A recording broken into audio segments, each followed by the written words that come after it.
il a été tenté, il a quitté sa femme pour aller avec une nouvelle conquête avec qui la passion était intense. Puis ils ont commencé à se disputer sans cesse, à se laisser, à reprendre, puis se sont laissés pour de bon et l'homme revenait toujours vers son ex-femme en regrettant amèrement sa décision. Et il y avait tout un lot de femmes qui vociféraient toutes les insultes possibles et imaginables contre ces hommes et surtout, contre ces femmes qui avaient détruit leur mariage.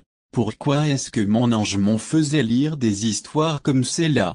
Premièrement, ça n'avait rien à voir avec moi et deuxièmement, je n'avais aucune envie que ça se passe ainsi. Alors il m'a dit de continuer sur le forum suivant. Cette fois c'était très différent comme histoire. Des hommes racontaient comment ils étaient heureux en mariage, avec une femme qui n'avait absolument rien à se reprocher. Certains avaient des enfants, d'autres pas. Et puis un jour, une rencontre est venue complètement bouleverser leur existence. Ils ont rencontré une autre femme. Au début tout allait bien, mais plus le temps passait plus ils pensaient à elle. Et plus ils pensaient à elle, plus ils se rendaient compte qu'ils n'aimaient plus leur femme. Alors un jour, ils ont pris une décision déchirante et ont quitté leur femme pour suivre leur cœur. Ils étaient aujourd'hui en couple avec cette autre femme depuis des années, certains depuis plus de 35 ans, et aucun ne regrettait leur décision. C'était une relation harmonieuse et agréable.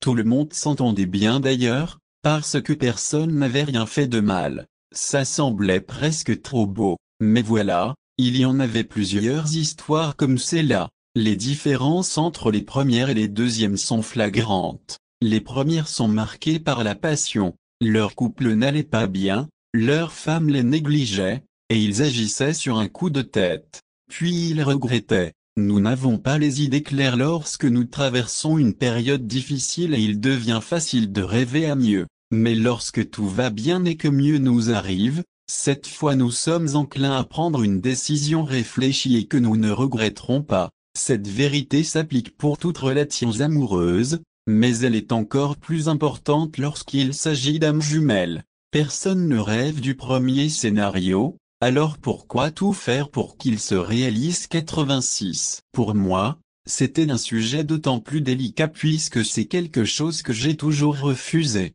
Tomber amoureuse d'un homme qui n'est pas libre a été absolument hors limite.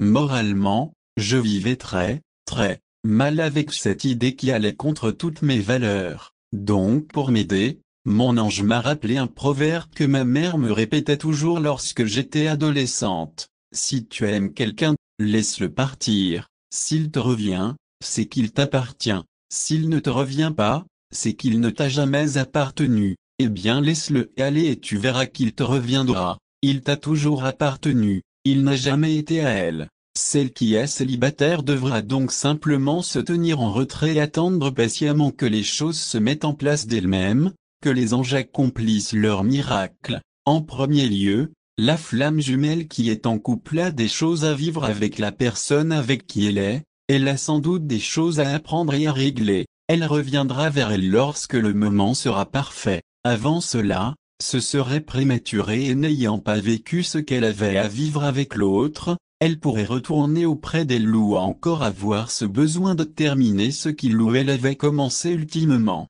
Il lui faudra d'ailleurs comprendre que son âme jumelle vit la situation tout aussi difficilement qu'elle, seulement différemment. Elle est avec quelqu'un qu'elle réalise de plus en plus ne plus aimer. Elle cherchera à nier ses sentiments, mais ils seront là malgré tout. Et le fait de serrer quelqu'un d'autre dans ses bras deviendra incroyablement pénible. Viendra un moment où il lui sera devenu difficile de lui dire je t'aime, parce qu'elle saura que c'est faux. Elle aussi s'imaginera sans doute que toute cette histoire d'âme jumelle est dans sa tête. Elle aura ses propres réalisations à faire et elle devra les faire elle-même. Les décisions, les apprentissages et les choix à faire, tout devra venir d'elle. Autrement elle pourrait finir par en vouloir à son âme jumelle de lui avoir dit quoi faire ou quoi décider. Conseil en attendant, quelques conseils pour tous ceux que ça concerne. Évitez, autant que possible bien sûr, d'avoir cette personne dans vos amis Facebook. La dernière chose que vous voulez voir ce sont des photos de votre âme jumelle heureuse avec quelqu'un d'autre, les voir s'écrire des mots doux sur leur mur, etc.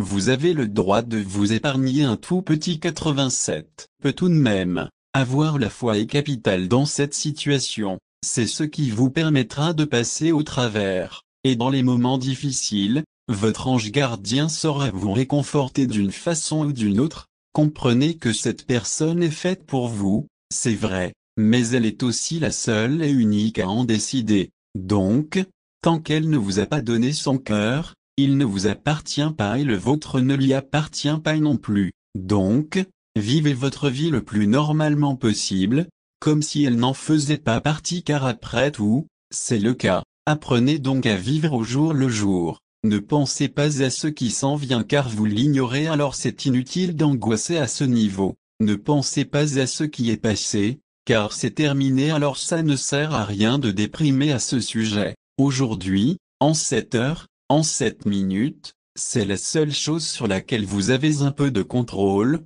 le présent. Sachez qu'il est possible que cette personne vous aime d'un amour profond, sincère et infini, mais qu'il ait aussi beaucoup d'affection pour la personne avec qui il est en ce moment et avec qui il partage sans doute d'agréables souvenirs. Cela ne change rien à votre destin ni au fait qu'un jour vous serez la seule et unique personne pour elle. Lorsque vous croisez cette personne, ou peut-être même son ou sa conjointe, souriez malgré tout. Feindre aimer cette situation est bien sûr inutile, ce n'est pas ce qui vous est demandé non plus. En fait, il s'agit d'accepter ce qui est, d'avoir confiance en lui comme en vous, et de lui démontrer ainsi que ça va, que vous ne lui mettez aucune pression, ni ne posez aucun ultimatum et que vous ne cherchez pas à le faire sentir coupable de vous faire souffrir. En résumé, vous faites passer ses besoins avant les vôtres. Cela ne veut pas dire de vous oublier et de ne pas vous respecter, mais surtout, ne faites rien, dans le sens, pas de flirt, ou de sous-entendu, ou d'invitation ou quoi que ce soit. Comme je le disais plus haut, vous ne voulez pas être responsable de leur rupture et vous ne voulez pas être impliqué dans une relation aussi nocive que celle-là. Si cette personne vous appartient, alors elle vous reviendra tout naturellement et vous n'aurez rien à faire pour cela. Sinon, vous n'aurez pas sur la conscience d'avoir brisé un ménage et le bonheur de quelqu'un. Le jour venu, vous pourrez regarder fièrement en arrière en sachant que